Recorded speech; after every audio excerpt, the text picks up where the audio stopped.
Good morning बेटा। संगीत में आज का हमारा जो टॉपिक है बेटा वो सप्तक रहेगा और आज हम सप्तक के विषय में पढ़ेंगे। सप्तक किसे कहते हैं, सप्तक कितने प्रकार के होते हैं। संगीत में 7 जो स्वर है बेटा, सा रे गा मा पा धा नी।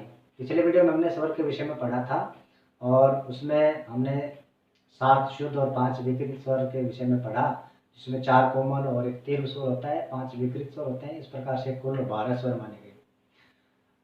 7 स्वरों का जो समूह है, क्रमानुसार स्वरों का जो समूह है, उसको गाना बजाना और उन 7 स्वरों को लिखना सप्तक कहलाता है। सप्तक जो है उसका मतलब है बेटा 7 स्वरों का क्रमानुसार जो समूह है उसे सप्तक कहा जाता है। संगीत के जो विद्वान लोग हैं सप्तक को स्थान भी कहते हैं। सप्तक की उत्पत्ति कैसे हुई? सबसे पहले संगीत में आता है बेटा ध्वनि, और संगीत उपयोगी जो ध्वनि होती है उसको नाद कहा जाता है। संगीत में नाद से फिर श्रुति बना और श्रुति से स्वर बने और स्वर से फिर सप्तक का निर्माण होता है। तो 7 स्वरों का जो क्रमानुसार समूह है उसको सप्तक कहा गया है, उसको स्थान कहा गया है।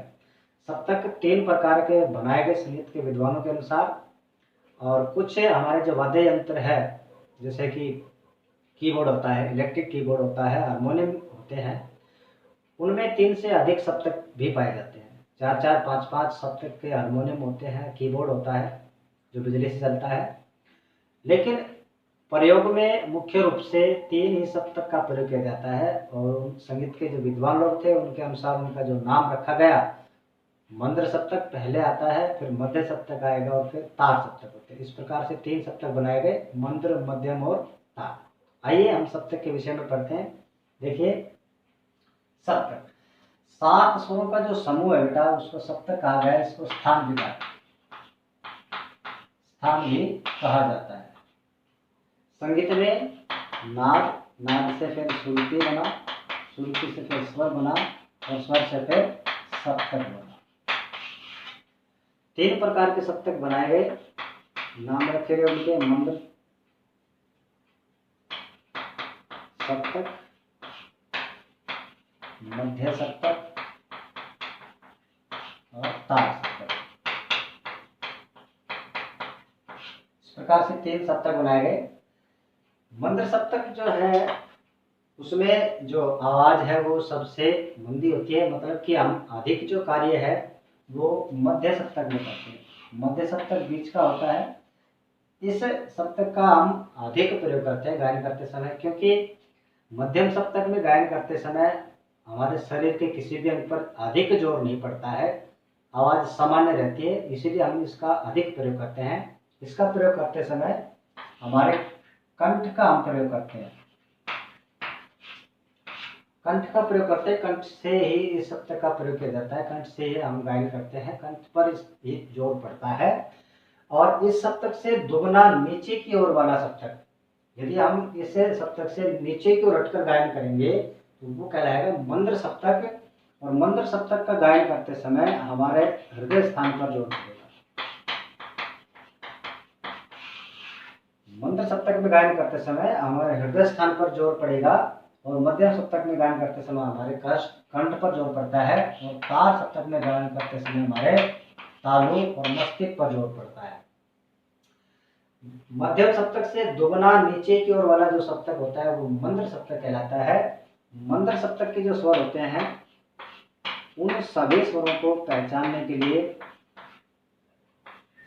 सभी स्वरों के नीचे बिंदु का चिन्ह लगाया जाता है। ये कुछ जो नियम है स्वरों को पहचानने के लिए, ये पंडित विष्णु नारायण भातखंड जी ने हमें बना कर दी, पद्धति हमें बना के दी, जिसका संगीत में अनुसरण किया जाता है। उनके द्वारा जो नियम बनाए गए उनका प्रयोग किया जाता है और उन्हीं नियमों के आधार पर हम इन स्वरों की पहचान करते हैं। तो मंद्र सप्तक के जो स्वर होंगे वो सभी इस प्रकार से पहचाने जाएंगे। स्वर के नीचे बिंदु का चिन्ह रहेगा। मंद्र सप्तक में गायन करते समय हमारे हृदय स्थान पर जोर पड़ता है।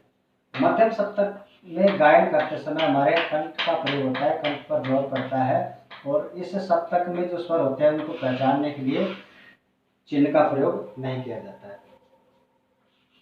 तार सप्तक की जो स्वर है बेटा, उन स्वरों को पहचानने के लिए सभी स्वरों के ऊपर बिंदु का चिन्ह लगाया जाता है। और तार सप्तक में गायन करते समय हमारे तालु पर और मस्तिष्क पर जोर पड़ता है। महिलाएं अधिकतर इसी सप्तक का प्रयोग करती है। संगीत के जो विद्वान लोग थे, उन्होंने गायन कला को देखते हुए प्राचीन समय में जो गायन कला थी उसमें ध्रुपद सबसे श्रेष्ठ माना गया है। और ध्रुपद एक पुरुष गायकी थी। उस समय पुरुषों को ही गाने की स्वतंत्रता थी, आम जन को गाने की आज़ादी छूट नहीं थी। संगीत के जो विद्वान लोग थे, पंडित जो लोग थे, उन्होंने जब इन संगीत को सरल बनाने का जो उद्देश्य उन्होंने ठाना था, बनाया था, उसी उद्देश्य को ध्यान में रखते हुए उन्होंने कुछ संगीत में परिवर्तन बदलाव किया। और उसी बदलाव का परिणाम ये रहा कि संगीत जन जन तक पहुंचा।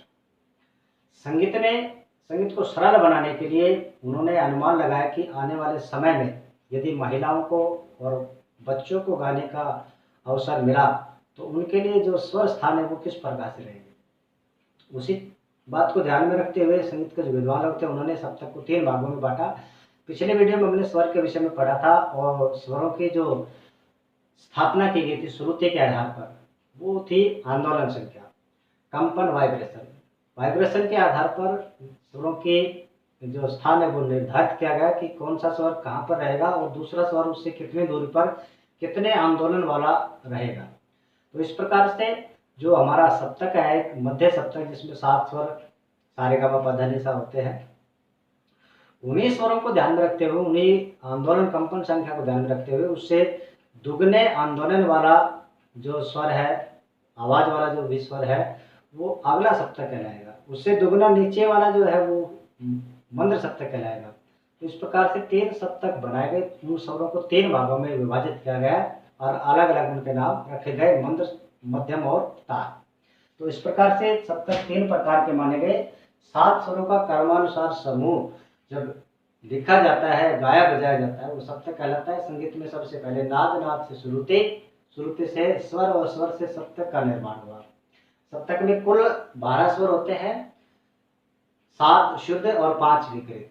और 7 स्वरों के समूह को सप्तक कहा जाता है, क्योंकि गायन में हम 7 स्वरों का ही प्रयोग करते हैं, जिसमें शुद्ध स्वर भी होते हैं, कोमल विकृत स्वर भी होते हैं, तीव्र स्वर भी होते हैं। तो इस प्रकार से 7 स्वरों का जो समूह उसको सप्तक कहा जाता है। संगीत के विद्वानों ने उसको स्थान नाम भी दिया है, उसको स्थान भी कहा जाता है।